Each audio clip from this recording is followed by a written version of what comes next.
Sorry about that.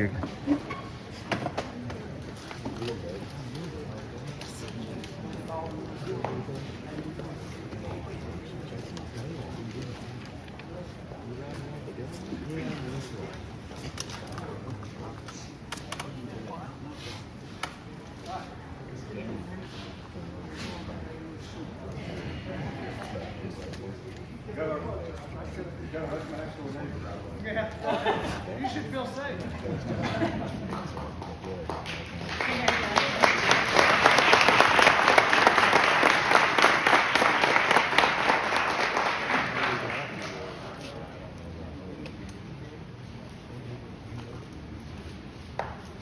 Well, good afternoon. Thank you all for being here. Thank you for welcoming our governor to Northeast Tennessee again. He's here quite frequently. My name is Miles Burdine. I'm the CEO of the Kingsport Chamber of Commerce and also representing the Tennessee Board of Regents today. I want to bring attention to the group that was greeting you as you walked in. That's the Mayor's Youth Council. And the mayor handpicks them, and, well, you didn't handpick them, did you? I don't put that on you. You have a lot of help. Anyway, thank you for being here. The group that you just saw getting their picture taken with the governor earlier this morning had a signing, kind of like an athletic scholarship signing at Dobbs-Benton High School. Those students will be working at Eastman and at Sylvan Closures. And my good friend, Commissioner Jeff McCord, is fond of saying, you remember this, Jeff, if they can read by third grade and get a paycheck by age 16, they'll be okay. So those students you saw standing here, are going to be receiving a paycheck by age 16. In fact, they're already receiving a paycheck. And I want to point out my past board chair, Brian Miller, for being very instrumental in making that happen. So thank you, Brian. Before we get started on the actual main part of the agenda, I'm going to call Russ Rogers, my board chairman, to the microphone. He's going to recognize some special guests. Russ is the general manager of Honda of Kingsport, but he's also very well known for the teachings he has with successful marriages, successful relationships, family matters. And I encourage you, he's got a couple of books out, as a matter of fact, The Pillars of Success and 17 Laws of Parenting. I need to read that one, I believe. Russ, come on up.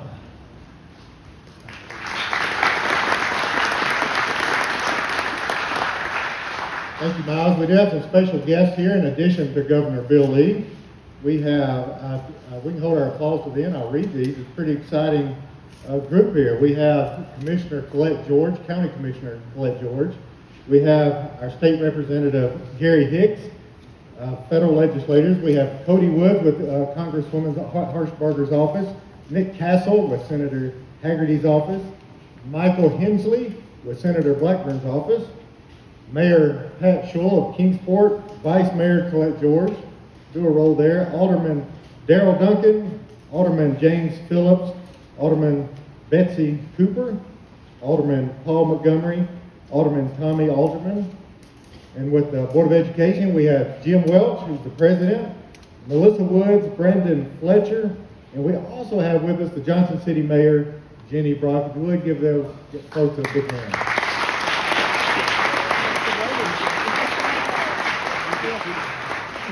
I'm sorry if you left somebody out, but you'll have to blame Russ for that.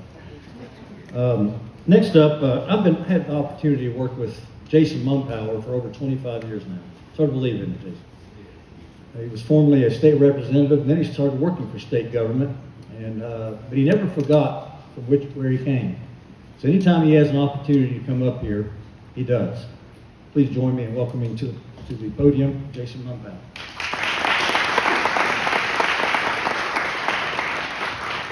Thank you. It's a great pleasure to be able to be at this event today.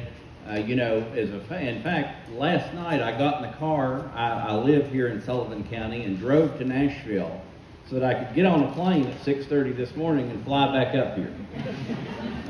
It is a pleasure to be here today in Sullivan County in Kingsport in Upper East Tennessee. You know, as we were flying over here today, I was flying with the governor and Representative Hicks. We were flying into the sun, and it occurred to me, not for the first time, that, you know, when the sun comes up, first place in Tennessee to see it is right here in Upper East Tennessee. Good things start in Upper East Tennessee and then spread across the entirety of the state.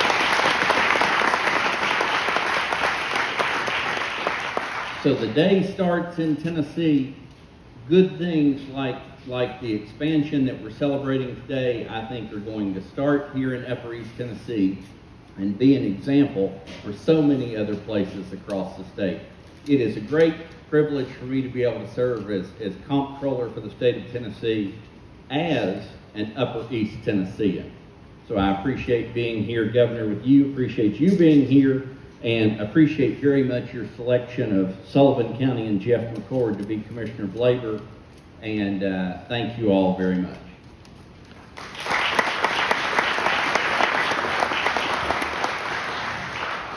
Now we're going to have several speakers to tell you a story. And the first one's going to tell you about a problem, and that's Pat Breeding. Pat's the president of GRC Construction, one of the better known, most respected general contractors in the state of Tennessee. He's also one of my chamber board members. Pat?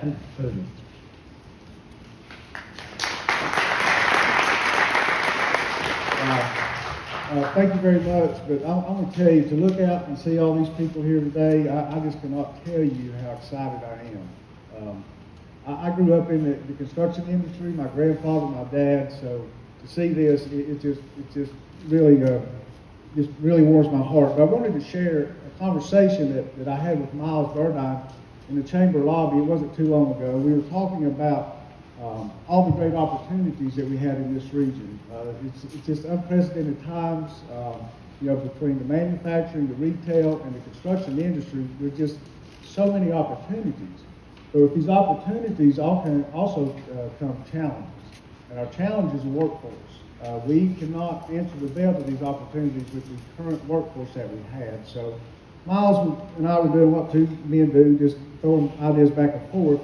And the way I remember, the conversation came to an end, and the comment was made that we have a problem. Well, that was not the end of the conversation. In typical chamber fashion, it wasn't too long that I got a phone call from Laura Barnett. And she asked me, she said, Pat, would you care to join a roundtable type session with community leaders to help us identify the problem and how we might solve this problem?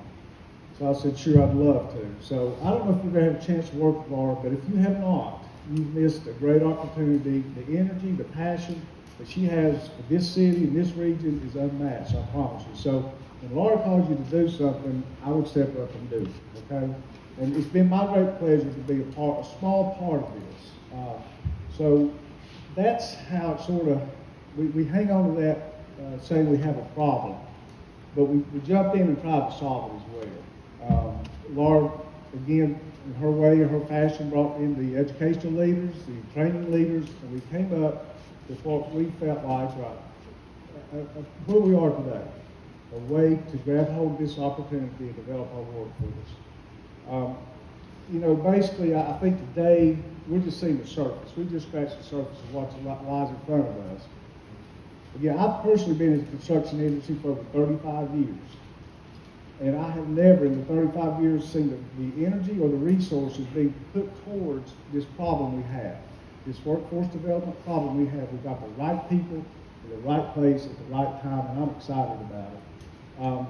We all know in this room that people in this area, they don't care to get their hands dirty. They don't care to get mud on their boots. So we've got to train them and get them ready for success. Again, I appreciate everything everybody's doing. Have a great day. Thank you.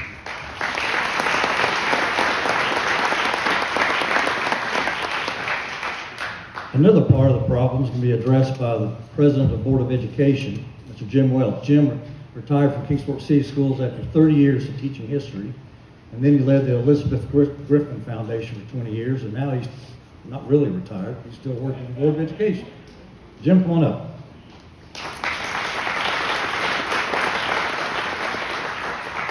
Governor Lee, Commissioner McCord, other distinguished guests. And by the way, the most distinguished guests we have in this room are the students. If you're a student, raise your hand.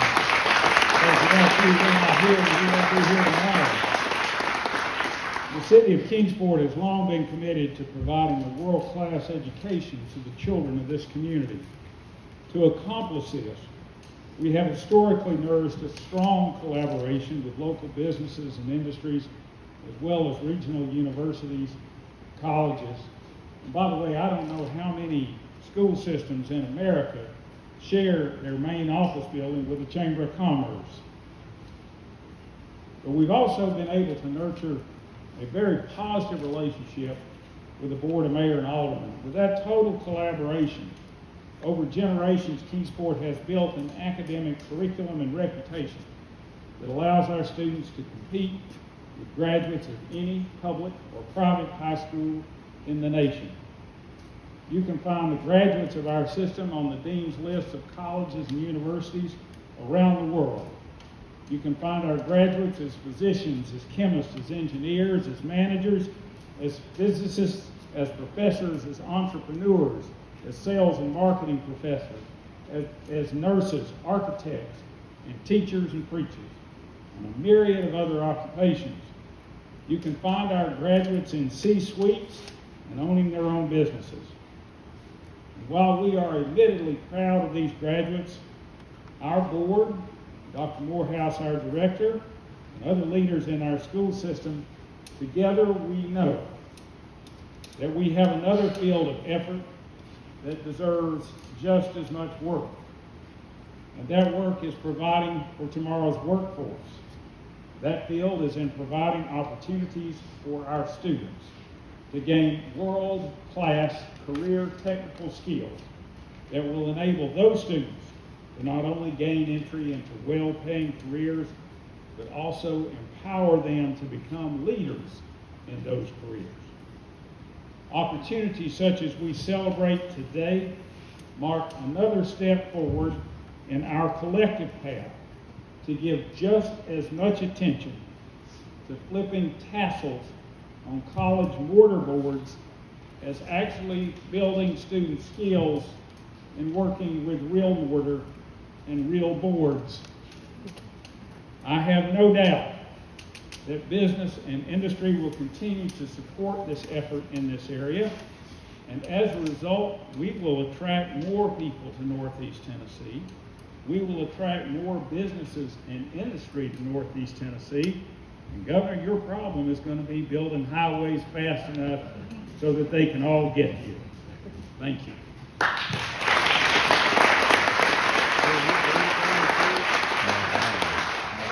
Governor, I'm glad you mentioned that, Jim. You know, we've got about 90 families per month moving to Kingsport, just to Kingsport. So the state of Tennessee is growing like crazy, and we're proud to announce that Kingsport's doing pretty darn good as well. James Phillips is alderman for the City of Kingsport. He's also a builder of apartments. And James and his wife, Crystal, he didn't know I was going to say this, are soon going to be recognized in Kingsport's best event as the Future of Giving. But James is one of those guys that when he sees a problem, he doesn't run from it.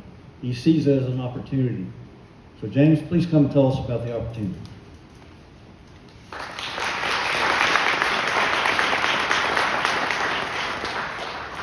Thank you all very much. I think, today we are telling you a story that quite honestly could not and would not be told in many other communities across this country. Just about 18 months ago, City Manager Chris McCart and I sat down and began meeting with anybody and everybody in the education field to try and figure out a solution for the 200 students that were graduating our high school every year with no direction and no plan on what to do next. And so, as a general contractor myself, I knew that the construction industry was in need of skilled labor and in need of it right now. And so that's where we began our efforts.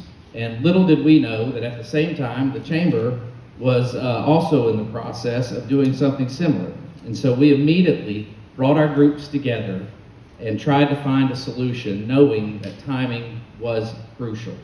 And so as we met, we realized, this problem is not unique to Kingsport or this region, but also that we knew, we are kind of uniquely capable of finding a solution and that can be a model going forward, just as we did in 2003 with the Educate and Grow that Governor Haslam then took and used Kingsport as a model for the entire state.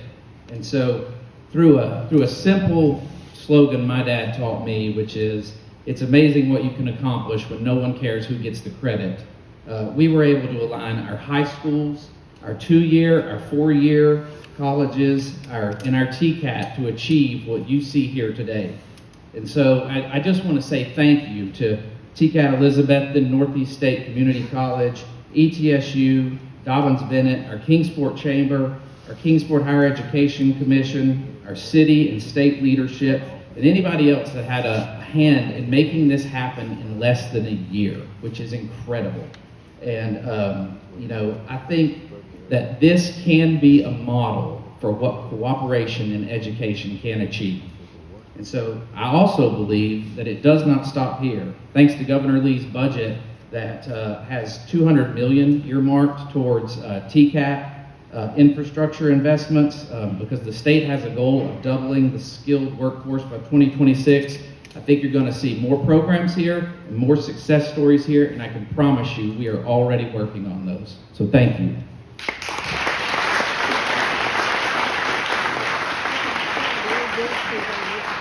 Dean Blevins is the president of TCAT Elizabeth, at least for a few more months. He's retiring in June of this year.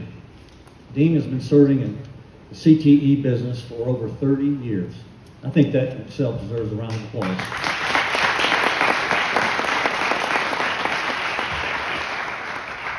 Dean, if you'll join us at the podium, please.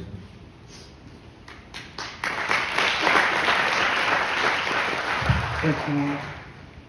You know, about a year ago, I got a phone call from Regent Burdine, and he talked about this problem we had here in Kingsport related to building and construction trades.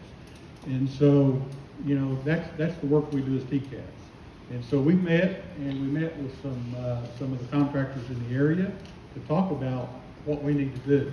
And really, the only thing we needed was a location. We already had a TCAT curriculum for building trades, and so we started out with our approvals, and we achieved all those approvals in record time. We started TCAT 9 months. We were actually able to start students on January 4th.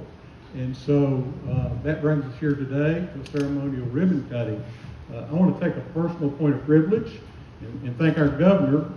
Last year, he actually earmarked $54 million for TCAT waitlist initiatives. This year, he's proposed $200 million, as James said earlier.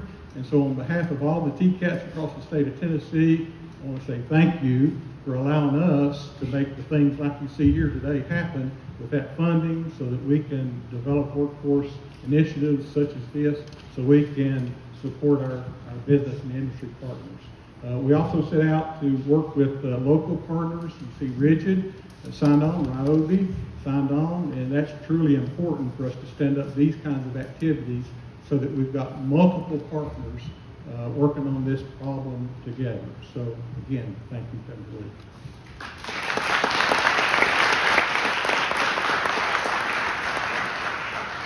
Dean's being very humble. I remember we were in a room together, and there had a bunch of contractors and plumbers, electricians, general contractors, home builders, and we were debating what we were going to do about this problem, how long it would take to solve this problem. And Dean raised his hand in the back of the room and said, "I got it." So after the meeting, I said, "You need money, Dean?" He said, "Nope. Thanks to the governor, we got plenty of money."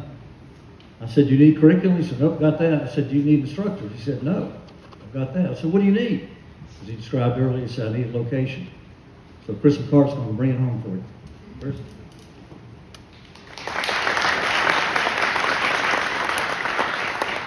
Thank you, Miles. You know, it's, when you think back over the history of this city, the city of Kingsport, rarely has there been a time in our history where a problem was presented that we didn't rise to the occasion to try to address it, and that is definitely the situation we find ourselves in here with TCAT and North. You know, as you've already heard, the need was presented, the solution was realized with TCAT. The one big hurdle we had to get over was where. Where would we house this facility, and how would that facility also play into a lot of the initiatives that we had as a city? And as a city, not only from what you've heard already, but also initiatives that we have within our school system as well. We looked at the academic village. That was the first spot that we started looking at, but we realized that the timeline that we had put this program on was not going to match up with the timeline that we had with the academic village properties. So we stepped back and we began to ask ourselves some questions. And in doing so, we realized that, well, we may just have a golden opportunity, and that golden opportunity would be within the CTE space here, which is the former Sullivan North High School. So I reached out to Dr. Jeff Morehouse, and I said, what do you think? Is this an opportunity? And he jumped at the opportunity that this could provide for us. And really, in doing so, I think we've also realized that we've kind of set the stage for something else. You see, the plans are long-term for this facility to be converted into a middle school. And so then that opened up the opportunity for us to create that middle college high. And this is a conversation that Dr. Morehouse and I have been talking about for some time. And it was just interesting as we did, and we had conversations with Dean, and we started looking at this, at how the pieces really began to fall together for what is rare, but a win-win situation. As I said, as I started, for 2+ decades now, we have focused as a city tremendously on higher education opportunities, diversifying those opportunities within this city. Rarely have we stepped back and really taken time to celebrate what we've been able to accomplish. And when you step back and look at it, it is pretty significant. So today, I hope we take just a moment to kind of look back and celebrate where we've been and look at the accomplishments that we've made. But also, in true Kingsport fashion, we have one eye towards the future, and we realize this is just the beginning of what we've created here. So, thank you.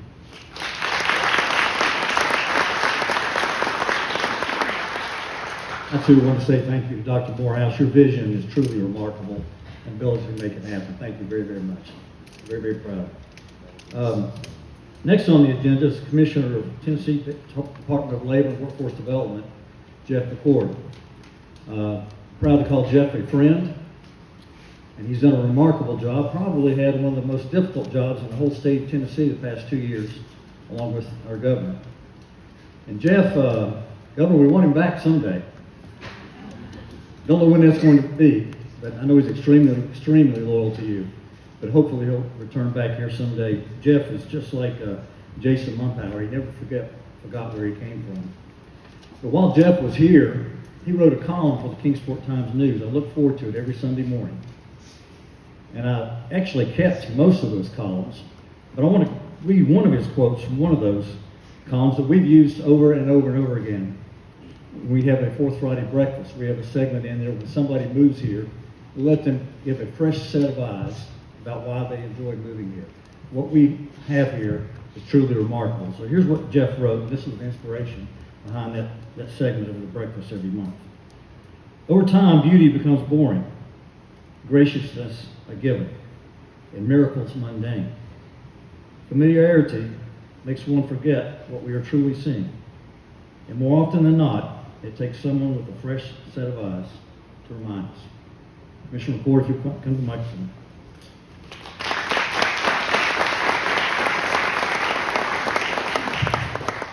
Miles always cries easy, so don't worry about that when he's over there. Listen, this is amazing, but not surprising. That Kingsport once again sees a problem and fixes it. National recognition comes continuously to the community that we get to live in. We never talk about it. But it comes and it comes and it comes because we're always on to the next thing, which is wonderful because this community is solutions oriented, grounded in common sense, and uniquely much more interested in figuring things out than deciding who gets the credit. And I am proud to go to Nashville and be in Nashville. And I was telling my in-laws the other day that the governor's the best boss I ever had. Sorry if I work for anybody else here, but the best boss I ever had. He is a man of, I know you get to do the introduction, Mike, Miles, but I'm going to do it a little bit. A man of integrity and purpose. We know what we're supposed to do, and quite frankly, guys, when we go to a cabinet meeting, the same sort of check your ego at the door, the same sort of we're going to work together, here's the problem, we're going to go after the problem. The same sort of grounded in common sense happens in those meetings as well. So, thank you for teaching me, and congratulations on the next thing that you've been able to accomplish.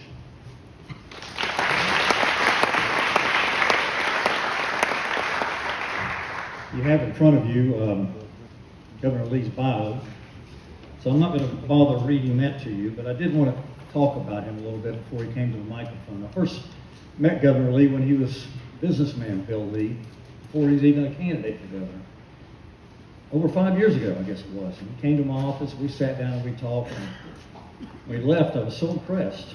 But it was early in our relationship, so I wasn't too impressed yet. But I remember thinking, over the next year, every time I met with him, I became more and more impressed. He was consistent in his message. He was a man of faith, had servant leadership. He had a good heart. He wanted what he had to be given to everyone else, and that's a good family life and an opportunity to provide for that family. He was very humble. And I thought, I could get behind this man. I'm glad I did. Because he eventually became the governor of the great state of Tennessee. I'll never forget the day after he won the primary. He happened to be in Kingsport. And he was speaking at the local Kiwanis Club. And Jason was with him. And Jason texted me, he said, can you come over here and get the governor and take him to your office? I said, sure. So I ran over there real quick. I stuck up my hand to tell the governor thank you and congratulations. And he grabbed me and pulled me and hugged me and said, can you believe this? Remember that? I thought, he's still so humble. The man's about to be the next governor of the state of Tennessee, and he's still so humble. But part of his message throughout the whole campaign was consistent. He wanted to focus on CTE, which he did, on education, on economic development, on supporting rural communities, on criminal justice reform, on cutting taxes. And he has done all those things. He will continue to do all those things. So I'm so very proud to be up here having the opportunity to introduce next governor. But in closing, I wanted to tell you that the 2 years during the pandemic, what Governor Lee had to do, the challenges he had to face, truly took a lot of courage. And every now and then I would just text him and I'd say, I'm praying for you, sir. And his response was always real simple. Thank you. I need it. So, Governor, I'd like to present you with something before you give your remarks, if you don't mind. It's a challenge coin. It's very special to me. I don't give these out very often, as Mayor Shull knows. And on the back, I'm going to read what it says. But you know, when you have to lead when it's easy, does not truly tell what you're about. It does not provide your character. But when you have to lead during difficult times, that's when your character is truly exhibited. So, Governor, I'd like to present you this coin. Governor, I followed you because you're the governor, but I followed you because of your courage. And I will continue to do so. On the back of this coin it says, men don't follow titles, they follow courage. Governor Lee.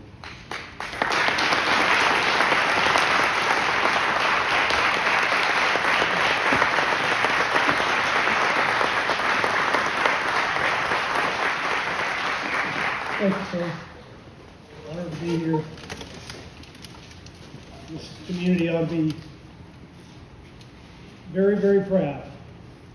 You are. Every time I'm around this community, I sense that you have reason to be, especially again today, as you have solved the problem and you've stepped up and done what needed to be done for the community. I'm incredibly honored to be here today. I agree that the most exciting part of this audience are the students. That is what this is all about. A recognition that you are the future of Tennessee.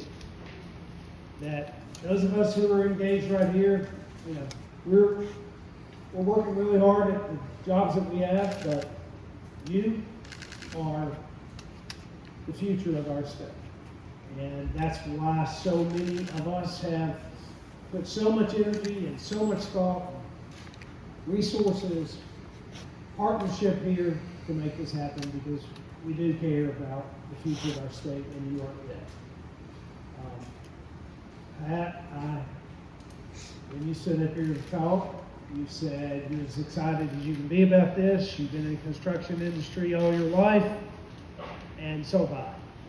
My grandfather, my father, myself, 35 years in the construction industry, desperately needing workers and understanding how bad that problem is. Created our own training program in our company, and Miles is right. I talked about vocational and technical and agricultural education from the day I started thinking about running for governor. We brought forth the Governor's Investment in Vocational Education Act right off the bat from the very beginning, and we haven't stopped. It is not me and we as in us, it's we haven't stopped as a state. What's happening right here is a model for what else is happening across our state.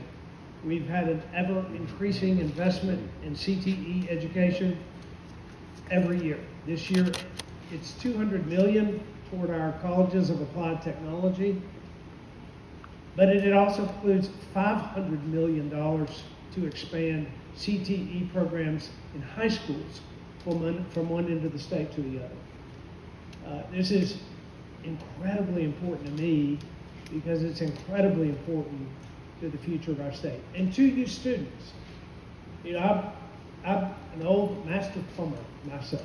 You might not realize that, some of you young people. Doesn't mean I'm any good at it, but I did have that distinction. I worked with plumbers and pipe fitters and welders and electricians all my life.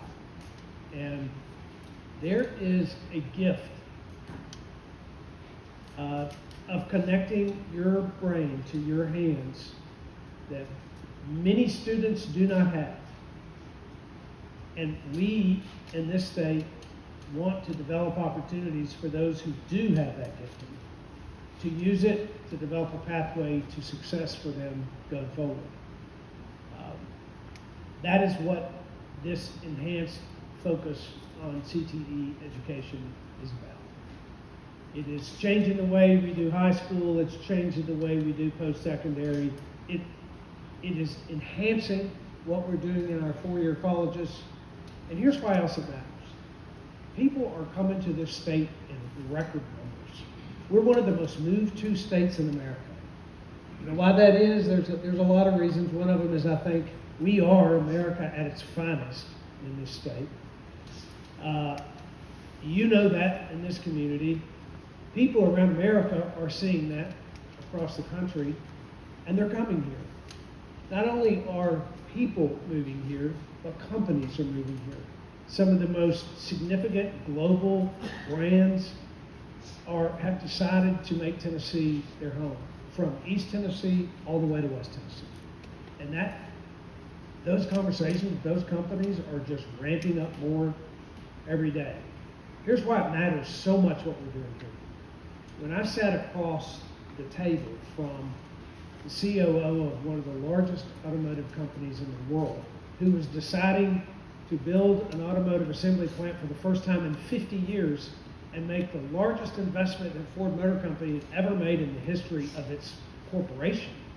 When they were deciding on where it was that they wanted to come, I sat across the table from the COO and I said, we have a vision for creating the workers that you will need in your plant for years to come.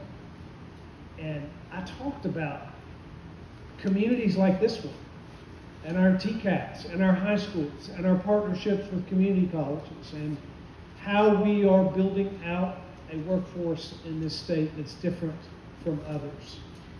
And I believe it was an incredibly important part of the decision that company made when they decided to come here. This is important, not only because you students are the future of our state, because our state is one of the most exciting, fast-growing states in America. And we have an obligation to get prepared for that and to make sure that any company that wants to come here knows that we're going to have to work through some opportunities. So I commend all of you. I'm not going to start acknowledging and recognizing, saying thank you. There are so many leaders here who have played an important role in this. I share your sentiment. I'm excited about this stuff. This is what this has been my life for 35 years. Vocational, technical, skilled trades, construction industry, and it is an incredibly important part of our state. And what we're doing right here is going to advance it, and most importantly, provide opportunity for those students out there that we haven't had before. So thanks for having me. Thanks for all of the partnerships and all the people that had to come together to make this happen. You know what, Jason, you're right. Upper East is a very special place, and I have known that ever since I started coming up here. Jeff being a perfect example of that. But you ought to be real proud. You're showing the rest of the state, and let me tell you what, you're not just showing the rest of the state, because Tennessee is being seen by America in what we're doing here. So you're not only a model for Tennessee, but you're a model for America. Thanks for being here.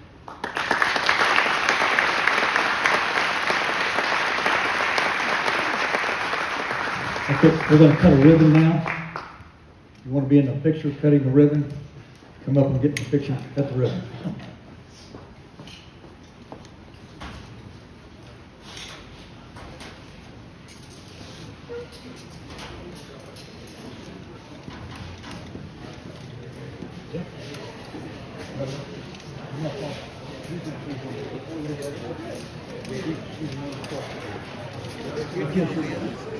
Yeah.